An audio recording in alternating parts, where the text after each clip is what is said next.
저는 지난주 사실 주일 저녁부터 시작해서 거의 한 주가 끝나갈 때까지 감자를 주식으로 살았습니다. 감자 한 박스를 제가 혼자 다 삶아 먹은 것 같은데 고기 살 돈이 없어서 감자를 먹는 게 절대로 아닙니다. 오해하지 마시고요. 위산바다 증상이 있더라고요. 위산이 너무 많이 올라와서 그리고 역류성 식도염까지 증상이 있어서 일주일 내내 커피도 거의 안 마십니다. 그때 지냈습니다.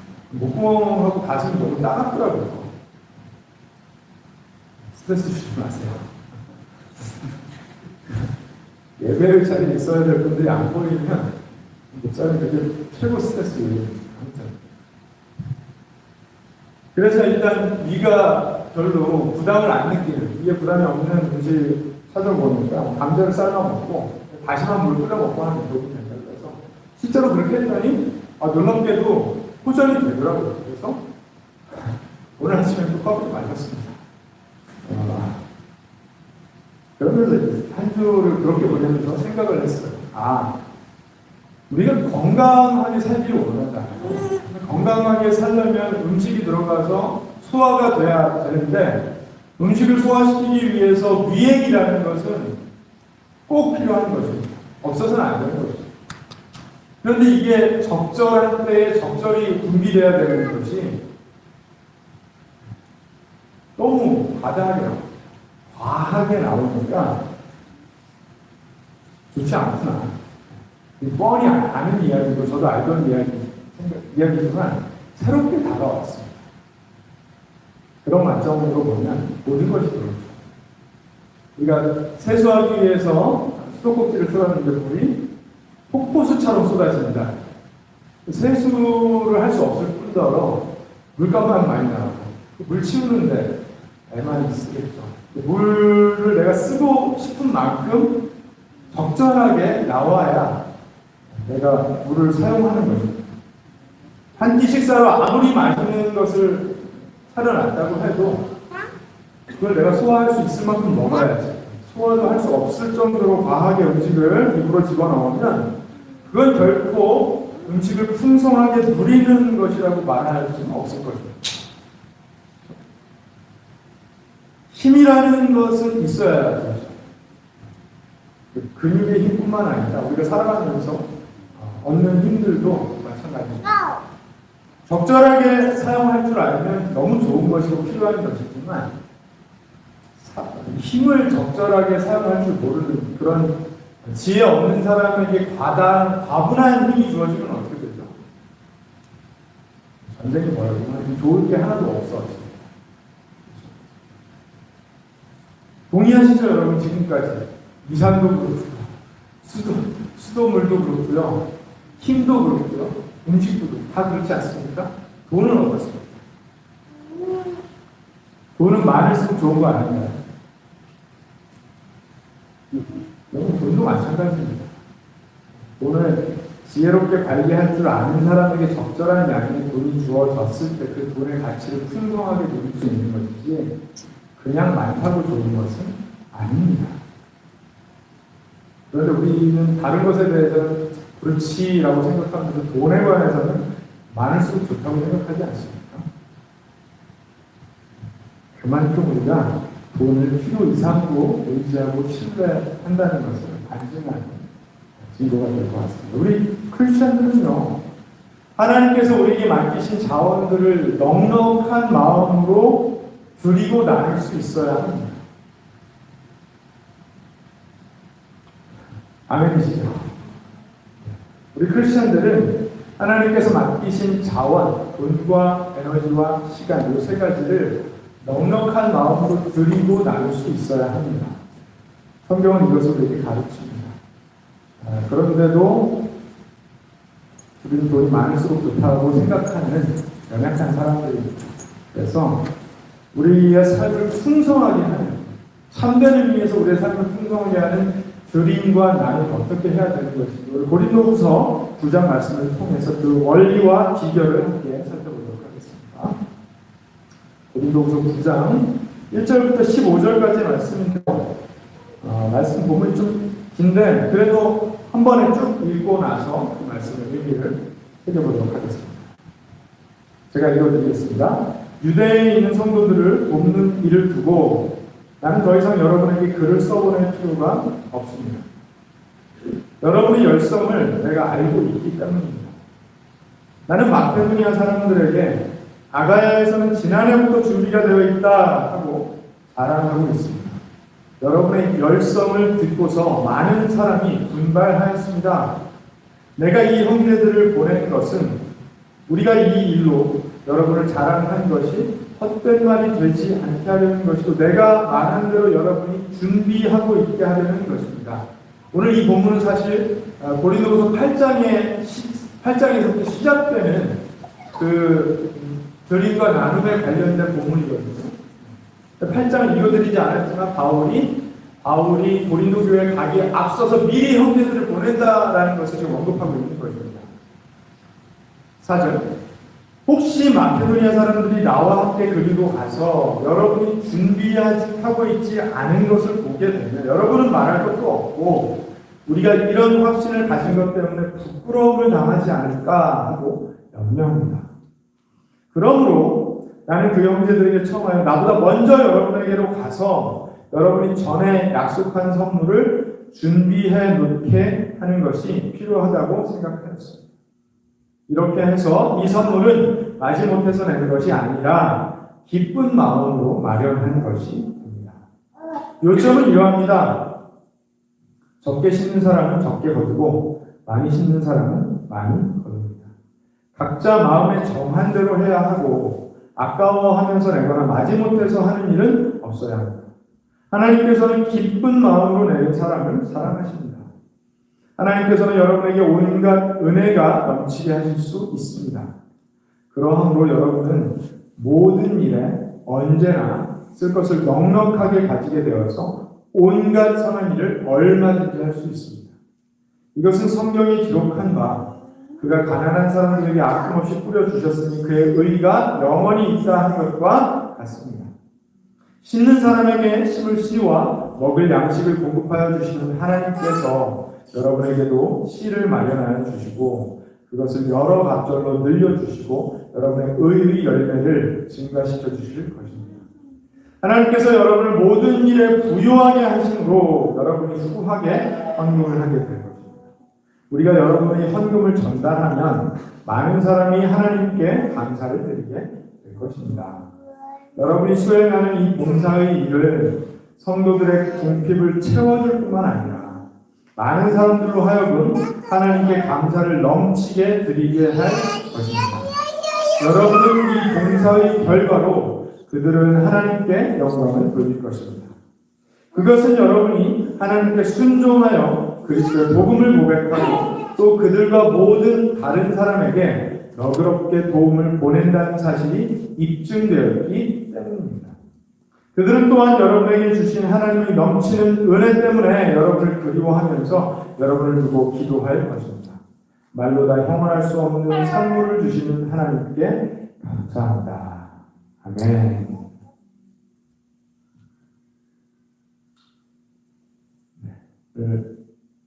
사실 본문이 너무 실제적이고 분명하게 이야기하고 있기 때문에 본문을 읽는 것 자체가 큰 도전이 되고 은혜가 되는 것 같습니다.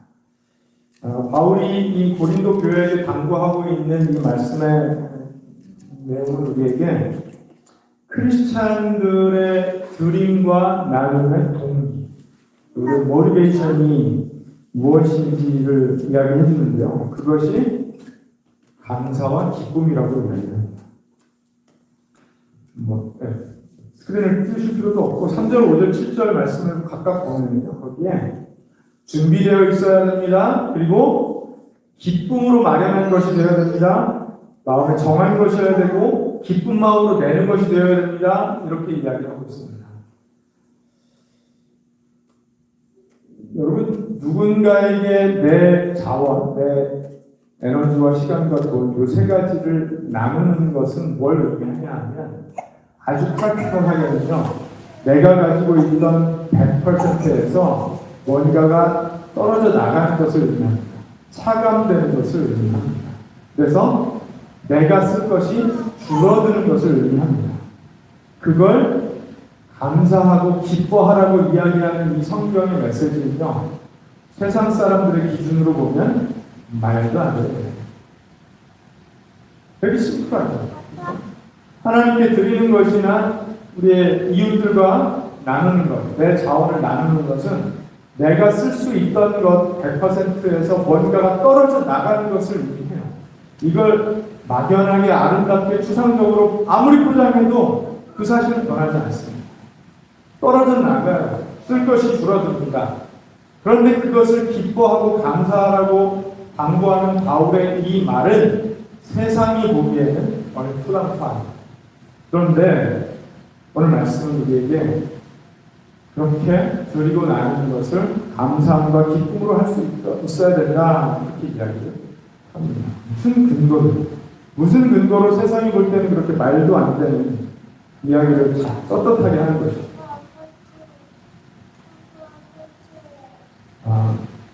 간단합니다. 내가 소유한 것.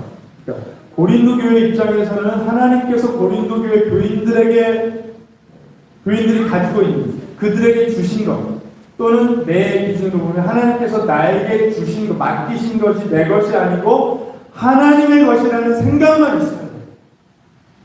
그런데 내가 지금 관리하고 있는 것이 내 것이라는 생각을 가지고 있으면 그 넉넉한 마음, 기쁜 마음, 감사한 마음으로 하는 것은 너무너무 어렵습니다.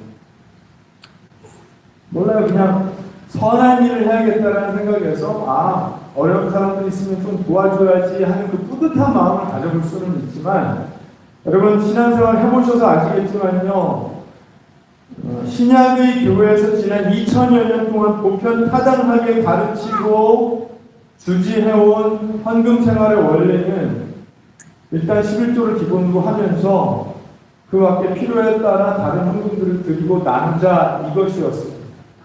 얼마나 말이 안 됩니까? 얼마나 없었습니까? 세상이 보면 묻죠. 더 봐라. 교회 가니까 또 그런 얘기한 풍성한 삶을 살자고 하면서 내 것을 나누어 주라고 자꾸 이야기한다.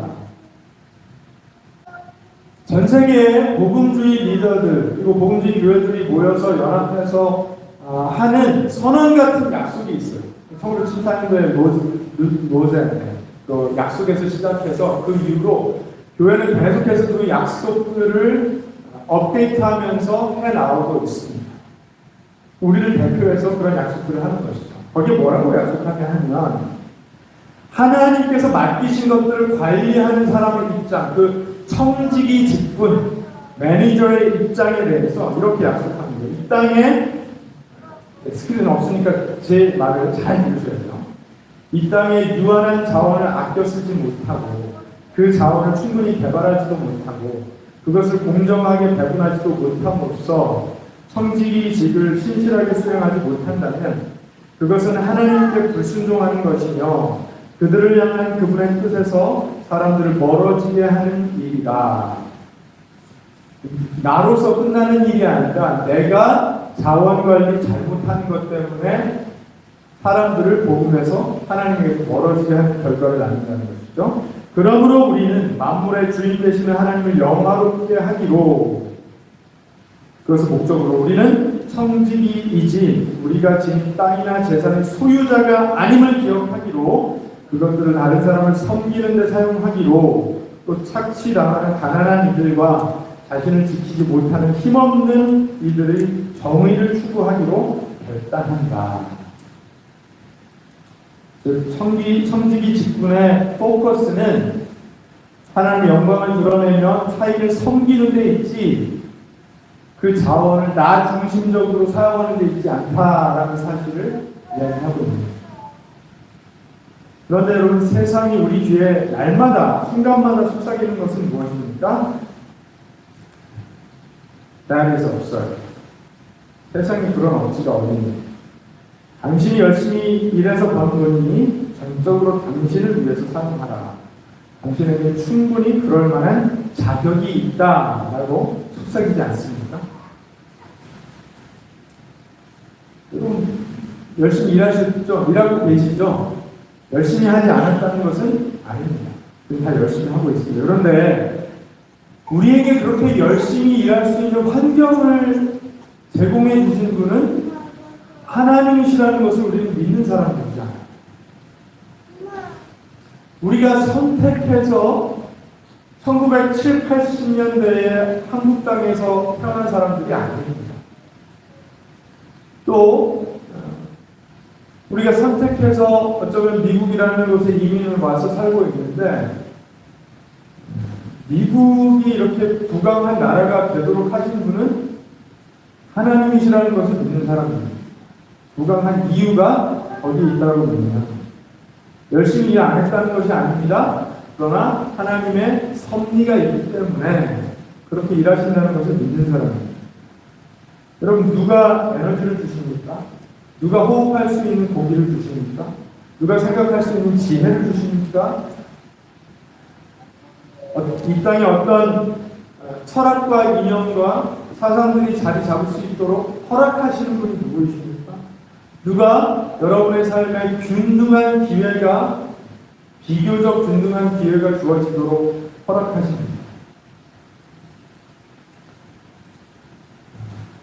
우리는 그 주인공이 하나님이시라는 것을 믿는 사람들입니다. 하나님께서 우리에게 맡기신 모든 것을 늘 다 달라고 하시지 않고 그 가운데 10분의 1 정도를 기준 삼아서 소유주가 누구이신지를 늘 확인하도록 하시는데 하나님이 원하시는 건 그거예요. 소유주가 누구인지, 공급자가 누구이신지를 확인하기를 원하십니다. 그런데 사람들은 도대체 그게 무슨 소리냐고 하죠. 여러분, 5살짜리 아이들에게 사탕을 사주고 그거 아빠 하나 줘, 그거 엄마도 하나 먹게. 그러면 뭐라고 합니까? 안 돼, 내 거야. 아니, 지들이 언제부터 사탕을 가지고 나왔다고?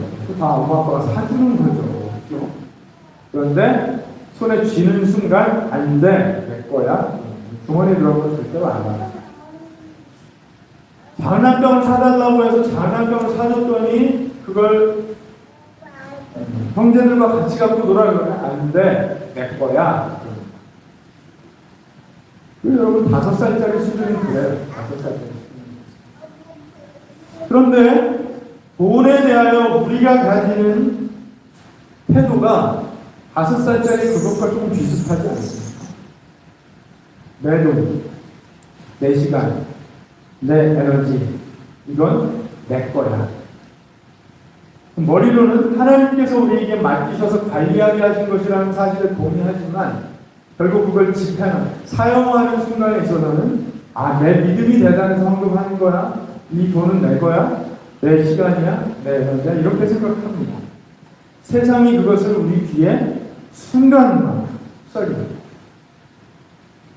우리의 수준을 5살짜리 수준으로 유치하게 떨어뜨리려는 거죠.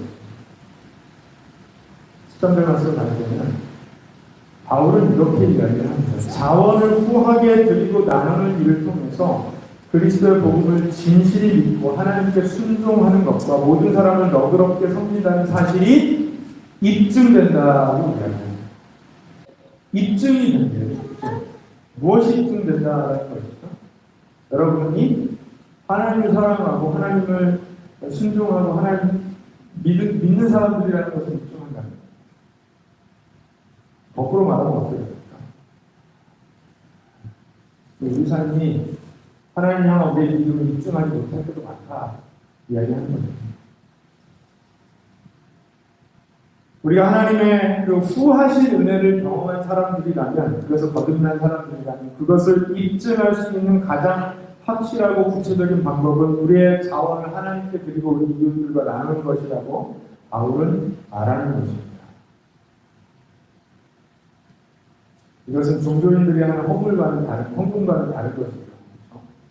율법적인 종교인들은 그 율법이 정한 규칙을 내가 지켰다. 여기에 의미가 있기 때문에 나는 규칙을 지키는 사람이다라는 것을 자랑하기 위해서 그것이 11조가 되었건 뭐가 되었건 그걸 다 지켜냅니다. 난 지켜냈으니까 대단하다. 이건 마치 우리가 헌금을 하고 나서 속으로 하는 것이죠. 나는 이만큼 헌금한 사람이야. 그런데 바울이 이야기하는 입증의 문제는 그게 아니에요. 여러분, 세상의 모든 문제, 우리가 경험하는 모든 문제 속에서 우리가 결국 증명해내는 것은 무엇입니까? 하나님과 나는 이런 관계에 있는 관계야. 이걸 입증하는 거예요.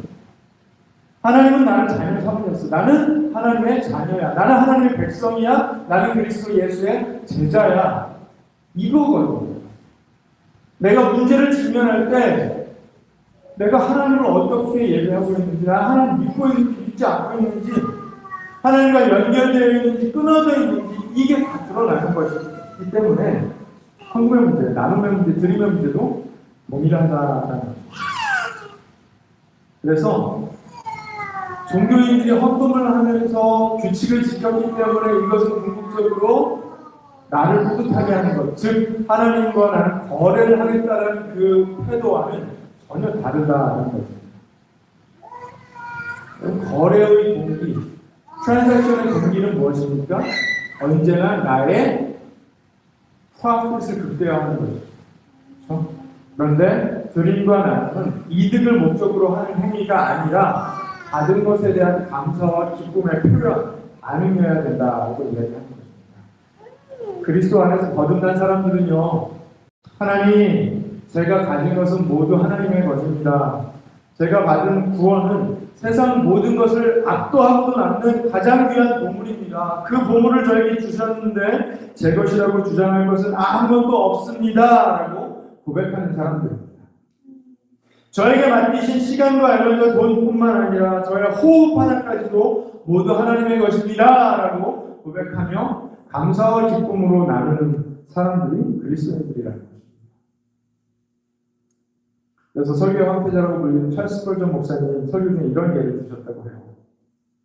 만일 당신이 병에 걸려 죽어가고 있다는 것을 알게 되었고 나에게 그 병을 낫게 할 약이 있다면 당신은 나에게 뭐라도 하겠습니까?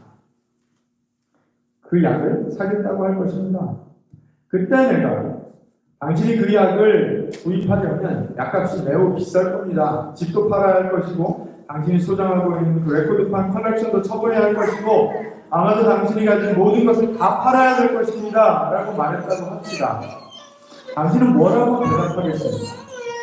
당신은 분명 그 약을 구하지 못한다면 집이 무슨 소용이고 레코드판이 무슨 소용이고 내가 가진 것들이 무슨 소용이 있겠습니까? 라고 말할 것입니다. 당연한 얘기죠.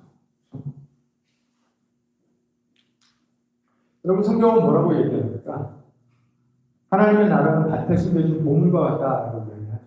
그래서 그 보물을 발견한 사람은 그 보물을 얻기 위해 자기가 가지고 있는 모든 것을 다 팔아 그 밭을 사는 사람과 같다. 그렇게 이야기합니다. 하나님 나라의 가치, 복음의 가치를 발견한 사람들은 그 복음의 가치를 위해 뭐든지 할 수 있다는 거예요. 만약에 우리가 복음을 돈 주고 사야 된다면 내 전 재산을 팔아서라도 그렇게 할 수 있어야 된다는 것이죠. 그런데 여러분, 우리 그럴 필요가 없잖아요. 하나님께서 그 하나님의 나라를 우리에게 공짜로 주셨어요. 그 복음을 공짜로 주셨어요. 만일 그렇다면 그 하나님 나라를 위하여 우리가 자원해서 나누고 드리지 못할 것이 뭐가 있나요? 역설적인 질문이죠. 넉넉한 드림과 나눔의 동기는 바로 우리 영생을 주신 하나님께 감사하고 그 하나님을 찬양하는 데서 발견할 수 있다는 것입니다. 그래서 언제나 우리의 드림, 헌금의 동기, 또 나눔, 이웃과 나누는 동기는 감사와 기쁨이 되어야 된다는 것입니다. 아멘이십니까? 어렵죠. 언제 이런 동기가 우리 안에서 강력해집니다. 우리가 하나님께 드리고 이웃과 나눌 때에 그 선한 일의 결과가 어떤 것인지를 보게 될 때 동기가 작동할 때가 많습니다. 실제적으로 어떤 일이 벌어지는가 오늘 바울이 이야기하는데요. 12절 말씀을 보니까 여러분이 수행하는 이 봉사의 일을 성도들이 궁핍을 채워줄 뿐만 아니라 그렇게 이야기합니다. 그들의 드림과 나눔을 통해서 그 당시 극심한 핍박 때문에 고난당하고 있던 예루살렘 교회가 어떻게 궁핍함으로부터 벗어날 수 있게 되었는지를 이야기하는 것입니다. 여러분, 실제로 그렇습니다. 교회가 세상에 어려움 당하고 있는 것을 보면서 교회가 가진 그 자원, 그것이 시간이 되었건 에너지가 되었건 돈을 나눌 때에 실제적으로 극심한 궁핍함, 가난에 절대 빈곤에 처해 있는 사람들이 큰 도움을 얻을 수 있다는 것입니다. 이건 교회의 물질 선교를 통해서 제3세계에 있는 사람들이 실제적인 도움을 얻는 그런 경우가 있는 것이죠. 그 교회 안에 혹시라도 경제적인 어려움을 당하는 지체가 있다면, 미국에 살면서 사실 절대 빈곤에 처할 일은 빈곤하지는 않습니다. 근데 살다 보면 어려움을 당할 때가 있잖아요. 바로 그때 교회가 가진 재정을 사용하여서 그들의 어려움을 도울 수 있다는 것입니다. 실제적인 도움이 이루어지는 것을 보게 되는 것이죠. 근데 그것보다 더 중요한 일이 있습니다. 바로 복음의 진보가 이루어진다라고 하거든요. 복음의 진보가 이루어지게 돼요. 많은 사람들로 하여금 복음을 듣게 하고 그것 때문에 하나님께 감사와 찬양을 올려드리게 한다. 교회는 구제를 해야 됩니다. 그러나 구호단체는 아닙니다. 교회는 구제를 행하는 공동체이긴 하지만 구호단체는 아닙니다. 구제에 힘을 쓰는 이유는요, 근본적인 필요가 있다는 것을 인정하기 때문인데, 그 근본적인 필요가 우리 눈으로 볼 때는 육신의 절대 빈곤이 근본적인 필요처럼 보일 때가 있지만, 사실은 그것보다는 영적인 필요가 더 근본적인 필요라는 것을 아는 공동체이기 때문에 복음을 증거하면서 사람들의 필요를 채우기도 한다는 것입니다. 인류가 가장 필요로 하는 것은, 가장 근본적으로 필요로 하는 것은 복음입니다. 구원의 복음입니다. 우리가 영적으로 구원받지 못하면 우리 배가 아무리 체험을 받는다고 해도 가장 근본적인 문제는 해결되지 않는 것입니다. 그래서 하나님은 지난 2000여 년간 교회를 그 복음을 전하기 위한 도구로 사용해 오신 것입니다. 이런 교회들이 그것 때문에 문제들도 많이 있었죠. 그것 때문에 종교개혁도 있었고, 또 현대교회에서도 계속해서 교회 정화 작업을, 사역들을 해나가야 되는 것이 많습니다. 돈 욕심에 있어서는 우리 어느 누구도 완벽하게 자유롭다 하기 어려울 것입니다. 저도 마찬가지고요. 그 어느 누구도 마찬가지겠죠. 그런데 그렇다고 하여도 하나님께서 교회를 통해 그 복음을 전하시고 많은 사람들을 구원해 오셨다는 역사를 부인할 수가 없는 거죠. 지금도 하나님은 교회를 통해서 그 일을 하고 계세요.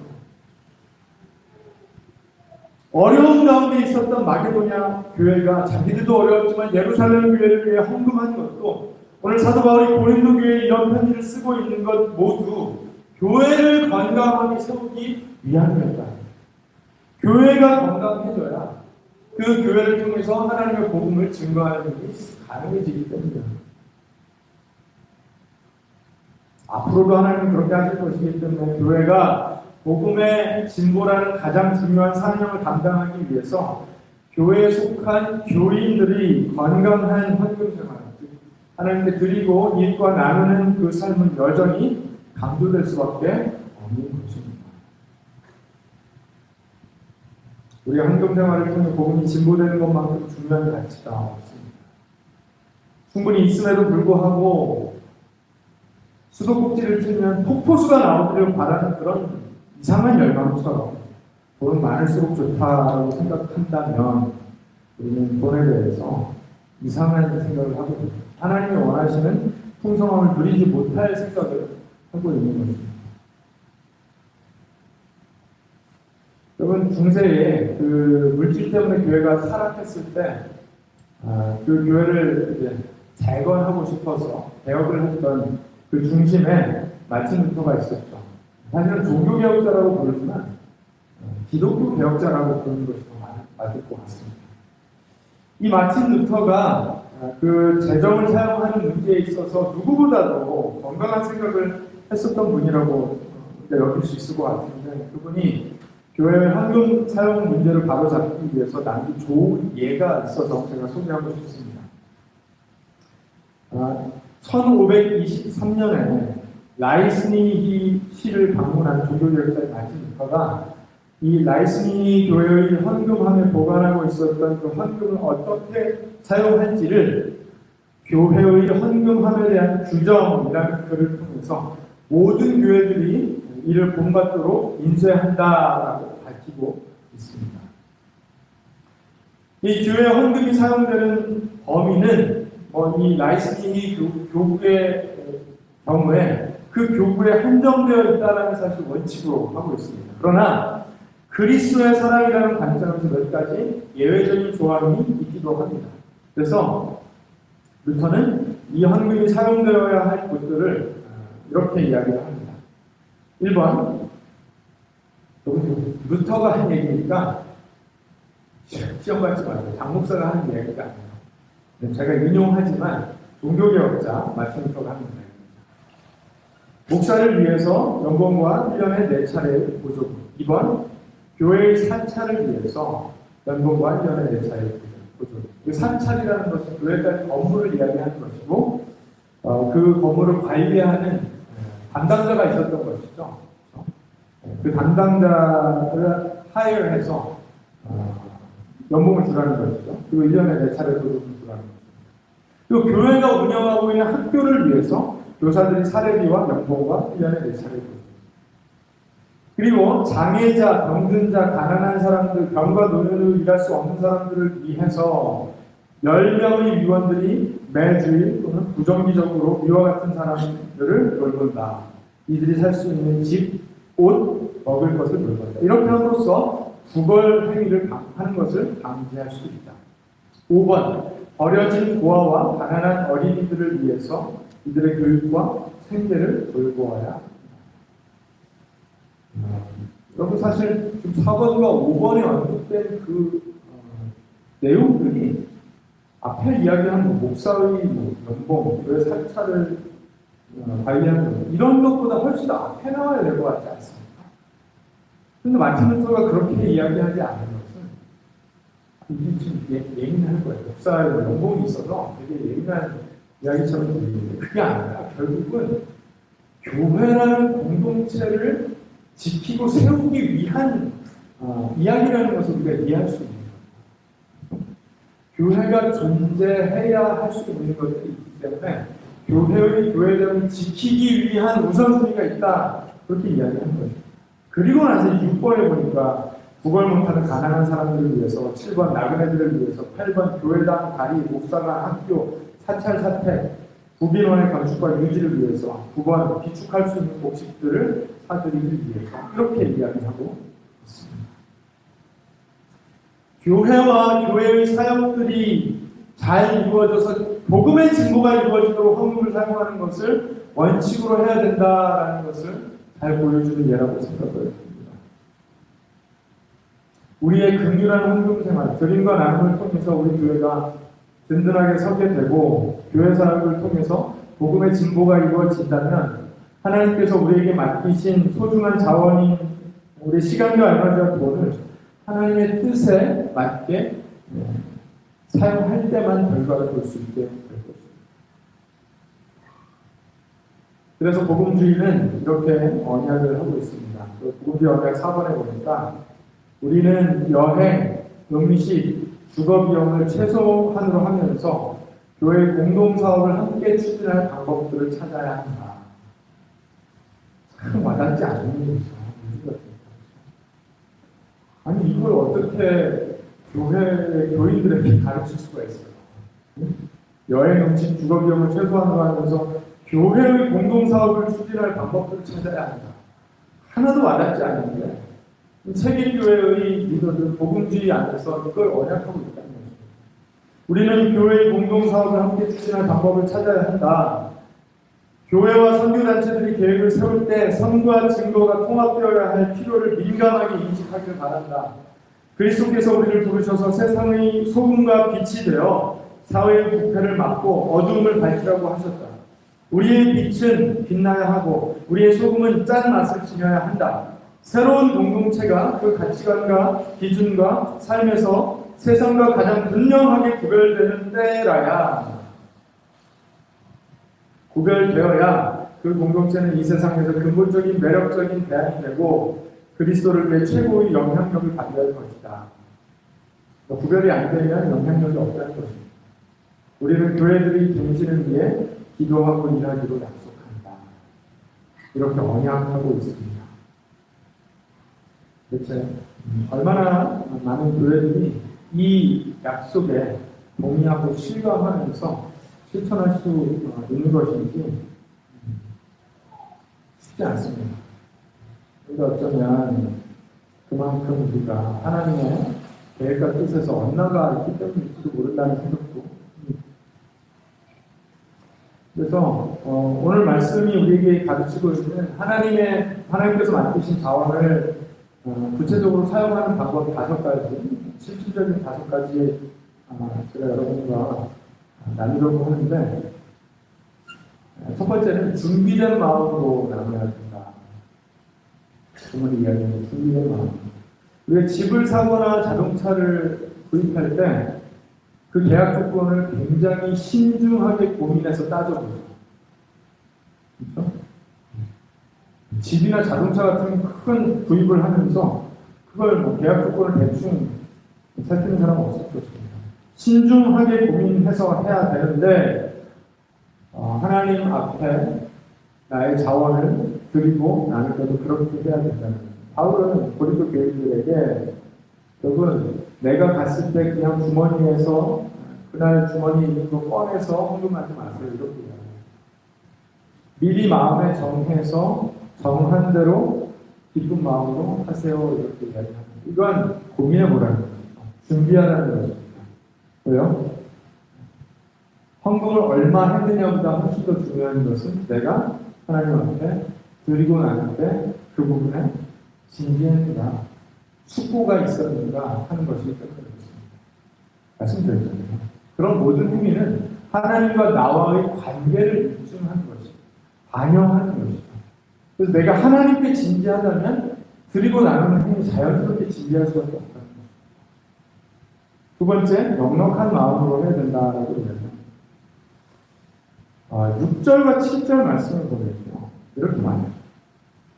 6절과 7절 한번 띄워주시겠어요? 요점은 이러합니다. 바울이 많은 말을 하는데 그 가운데 요점이 이렇게 합니다. 적게 심는 사람은 적게 거두고 많이 심는 사람은 많이 거둔다. 이렇게 말하면 우리의 종교심이 발동이 되죠.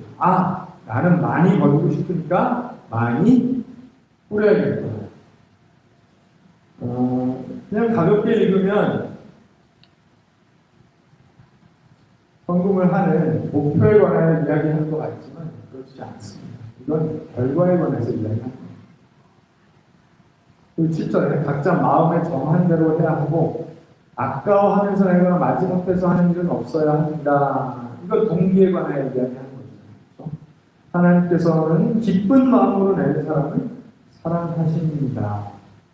그러니까 우리가 넉넉한 마음을 가져야 되는 이유는 하나님께서 우리에게 맡기신 것에 감사하고 기쁘기 때문인데 그것이 동기가 되어서 하나님 나라를 생각하며 드리고 나눌 때에 그것이 내가 가진 것에 비해서 많은 사람들은 결과로 많은 수확을 맛보게 될 것이라는 것입니다. 근데 그것을 목적 삼아서 내가 많은 것을 맛보고 싶으니까 나는 많이 내야지 이렇게 하는 순간 거래가 돼요. 바울은 우리가 하나님과 거래하는 사람이 되기를 원하지 않는데 그런데 적어도 바울이 이해하고 있는 관점에서 하나님 나라를 위하여 열심히 한 사람들이 그 풍성한 수확을 맛보더라. 이건 현상적으로 맞더라는 거예요. 세 번째, 즐거운 마음으로. 준비된 마음으로, 넉넉한 마음으로. 세 번째, 즐거운 마음으로. 아니 어떻게 내 거를 나누면서 마음이 즐거울 수가 있습니까? 한번 그래서요 여러분 저는 어떤 헌금도 어떤 구제도 우리가 억지로 하지 않기로 바랍니다. 어느 누구도 여기 계신 어느 누구도 사람 눈치 때문에 헌금하지 마시기를 바랍니다. 절대로 그렇게 하지 마세요. 하나님이 기뻐하지 않으실 겁니다. 여러분의 마음을 좀 불편하게 해드릴 수 있는 11조라는 기준을 한번 생각해 보십시오. 이게 말이 되는지 안 되는지를 한번 생각해 보세요. 어렸을 때부터 교회에서 11조 하라고 배웠으니까 해야지. 그런데 여러분, 11조를 해야 된다라는 법은 교회 안에 없습니다. 그런 규칙은 우리가 정하지 않았습니다. 그냥 구약에 하나님께서 율법으로 가르치는 것을 교회는 2000년 전에 전통으로 받았어요. 그래서 하나님을 섬기는 사람들이 수입에 11조를 하는 것을 보편타당한 삶의 원리로 삼았지 규칙으로 삼지는 않았습니다. 보편타당한 원리로 인정하는 사람들은 그걸 하는 것이고요. 그걸 인정하지 못하는 사람들은 하지 않는 것입니다. 근데 한번 진지하게 생각을 해봐야 돼요. 여러분, 하나님은 우리가 없는 것을 억지로 내는 것을 즐겨받으시는 하나님이 아니라고 바울은 이야기해요. 당장 먹고 살 방도가 없는 사람에게 그래도 11조 하라고 억지로 멱살 잡으시는 하나님은 절대로 아니라는 사실을 바울은 현재 강조합니다. 그런데 그럼에도 불구하고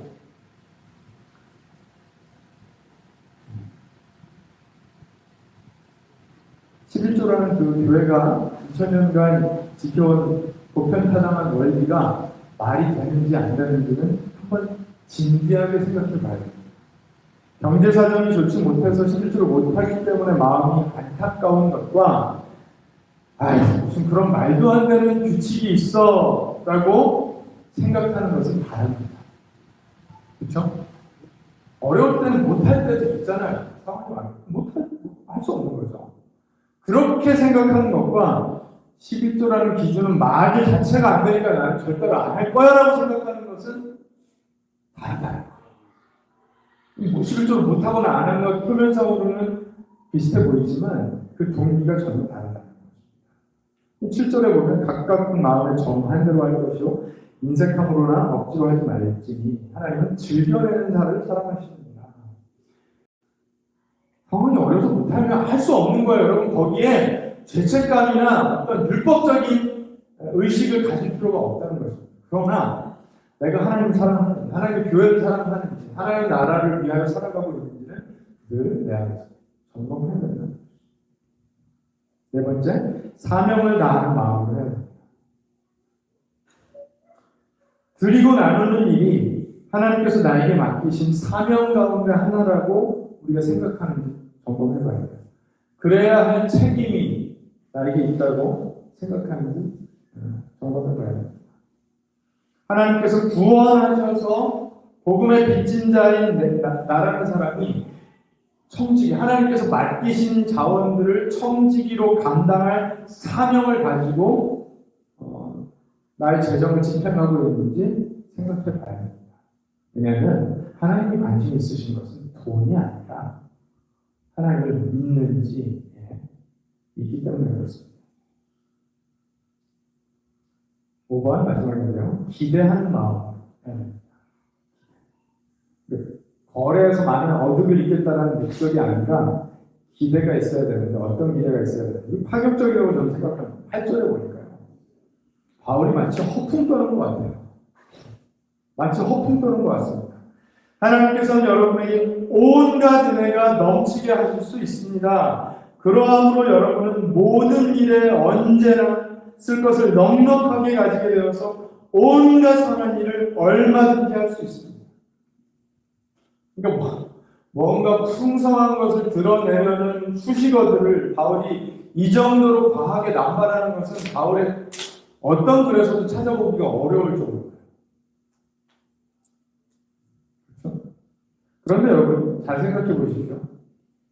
이 말씀이 바울이 고린도 교회로부터 조금이라도 더, 한 푼이라도 더 뜯어내기 위해서 있지도 않은 일을 허풍으로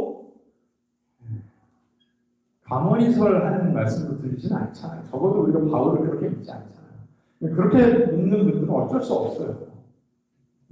그렇게 믿고 싶은 사람들이 있다면 어쩔 수 없습니다. 그러나 바울의 동기가 그것이 아니라는 것을 우리가 인정한다면, 하나님께서 바울을 통해 우리에게 이 성경을 나누셨다는 것을 우리가 인정한다면, 바울은 현실적으로 그가 살면서 보니까 하나님께 풍성하게 드린 사람들의 삶에 하나님께서 온갖 선한 일을 얼마든지 하실 수 있는 은혜를 베푸셔서 쓸 것을 넉넉하게 하시고 풍요롭게 하시고 은혜가 넘치게 하시더라는 것을 본 거예요. 하나님은 그러한 하나님이시라는 것을 바울은 철저하게 믿고 있었고 고린도 교인들도 그걸 믿기를 바울은 원했던 것입니다. 여러분, 씨앗을 내 손에 움켜쥐고 있으면 언젠가는 그 씨앗은 그냥 쓰레기가 되고 맙니다. 그러나 그 씨를 심으면 폭발적인 열매를 맺을 수 있습니다. 그래서 바울은 이런 허풍 같은 이야기를 하고 있는 거죠. 하나님의 폭발적인 일하심을 교회를 통해 보기를 원하는 사람들 찌푸려 보라는 거죠. 그래서 복음주의 언약은 또 이렇게 약속합니다. 우리 주 예수님은 우리를 거룩하고 겸손하고 단순하고 자족하는 삶으로 부르십니다. 그분은 또한 우리에게 그분의 쉼을 약속하십니다. 그러나 우리는 종종 우리의 내적 평온을 방해하는 거룩하지 못한 욕망을 허용한다는 사실을 고백할 수밖에 없습니다. 복잡하고 어려운 이야기가 있지만 심플하게 살면서 얼마든지 평강을 누릴 수 있는데 그 평강은 잃어버리니 만한 일들을 우리가 스스로 하더라는 거죠. 그러기에 우리 마음에 그리스도의 평화가 끊임없이 새로워지지 못한다면 단순한 삶에 대한 우리의 감정은 한쪽으로 치우친 것이 되고 말 것이다. 어떻게 치우칠까요? 심플 라이프를 규칙으로 만들어서 그걸 마치 종교처럼 살아낸다는 거예요. 그게 아니라 그리스도의 평강을 누리는 것이 목적이기 때문에 그 방법으로서 심플 라이프를 사는 것이 당연하다라는 것이 이야기입니다. 순종하는 그리스도인들은 다른 사람의 필요와 관계없이 단순한 삶을 살아야 한다. 그렇긴 하지만 8억 명이 극빈층이고 매일 약 1만 명이 기아로 죽는 상황에서 다른 삶의 방식을 갖는다는 것은 있을 수 없는 일입니다. 우리 중 일부는 가난한 자들 가운데서 살라는 부르심을 받고 가난한 지역에 사는 크리스천들을 이야기한 것입니다. 또 어떤 이들은 궁핍한 이들에게 집을 개방하라는 부르심을 받지만 우리는 모두 단순한 삶을 살아야 할 것입니다. 우리는 좀 더 적은 돈으로 살고 좀 더 많이 나누기 위해 우리의 수입과 지출을 재점검하려 합니다. 우리는 자신이나 다른 사람을 위한 어떤 규칙이나 규정 같은 것은 두지 않을 것입니다. 규칙이 아니라는 거예요. 삶의 원리라는 것입니다. 하지만 우리는 낭비하지 않고 개인적인 의식주와 여행과 교회 건축을 위해 사치하지 않기로 결단합니다. 우리는 또한 필수품과 사치, 창조적인 취미와 무의미한 신분의 상징입니다. 창조적인 취미를 위해서 하는 일과 신분의 상징 때문에 하는 것도 있잖아요. 이런 다녀왔다, 뭘 샀다, 이런 것. 겸손과 허용, 특별할 때만 하는 축하와 일상적인 이벤트, 하나님을 섬기는 것과 유행의 종이 되는 것이 구별됨을 인정합니다. 어느 정도를 한도로 정하느냐 하는 것은 가족 구성원들과 함께 양심적으로 생각하고 결정해야 합니다. 서구에 사는 사람은 서구, 웨스턴에 사는 사람들은 자신의 소비 기준을 평가할 때 스스로 하면 안 되고 다수 세계의 형제 자매들의 도움을 받아야 돼요. 무슨 얘기냐?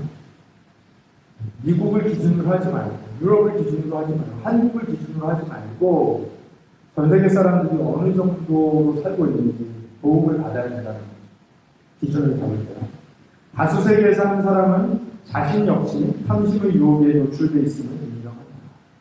우리는 가난한 지역에 사는 사람들 너무 서구 사람들 욕만 해서 될 것이 아니라는 거예요.